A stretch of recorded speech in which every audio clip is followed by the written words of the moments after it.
when we were talking about this, I like to do the thing where I try to put myself in other people's places, right? Like you learn, you try to see what they're thinking about. And for Ben Johnson, you'd probably be looking at about a $12 to $15 million a year salary, probably 5 years guaranteed, maybe 6 years guaranteed. I mean, for what he turned away from, $75 million, 5 at 15, $75 million guaranteed. To say no to that it's incredible to me. But D-Mac, see, here's where I struggle is there are people like Ben Johnson, there are people like you out there. Because you and I have had this conversation many times. You tell your agent, get it done, I'm staying here. Period, end of story. Whatever that looks like, I'm staying here. It's something where some dudes are wired like that. They just are. It goes to show, like I read into it, is that there's the mission is not finished, right? And it's through all of them, and nobody's jumping ship. It's sort of like their game plan, and that when I always talk about coaching staff and team and culture being on the same page, to me, this just screams that they're being on the same page and what they accomplish. Like, is this a different conversation if they win the North and maybe they win a playoff game and then, and then go out in the second round and stuff like this? But I think because they got so close in the taste of it and the fact that it was their responsibility, their lack of execution, that leaves, when you did it to yourself, that hits a little bit differently. It's than tougher when to you deal were with. Completely, dominated. Right? It's a little bit different. So, like, this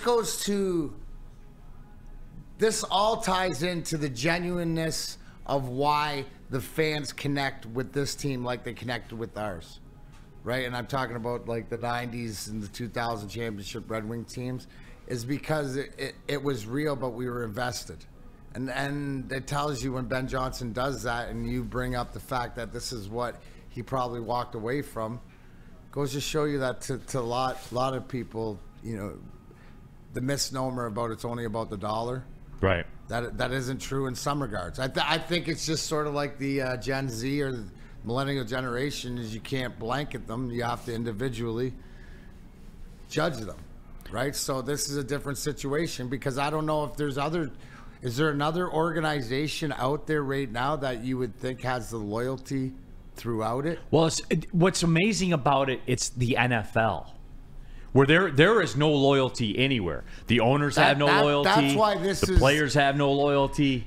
They are loyal to the bag. Do you not think that everybody's looking into Detroit and going, man, look at that culture, or building it to a certain type of play? I'm glad you brought that up, D-Mac, because that's what everybody's jumped to, where people want to bring up the fact that, look, Detroit's a spot.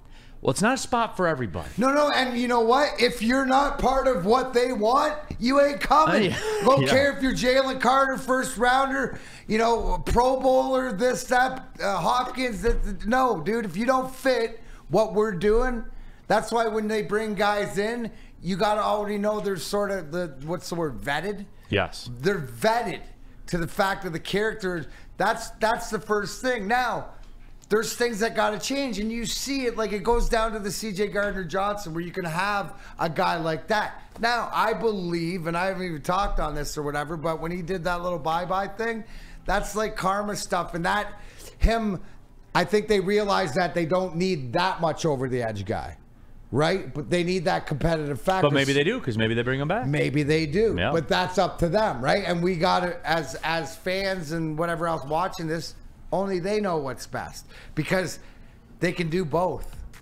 Absolutely. Right? They can have that. So it's, you understand. But I think everybody, that's a great point. Yeah, it is a destination where guys want to be here, but you need a passport to get in, bro. Yes, right? You do. You got to go through customs, and the customs is Dan Campbell, Chris Spielman, Brad Holmes.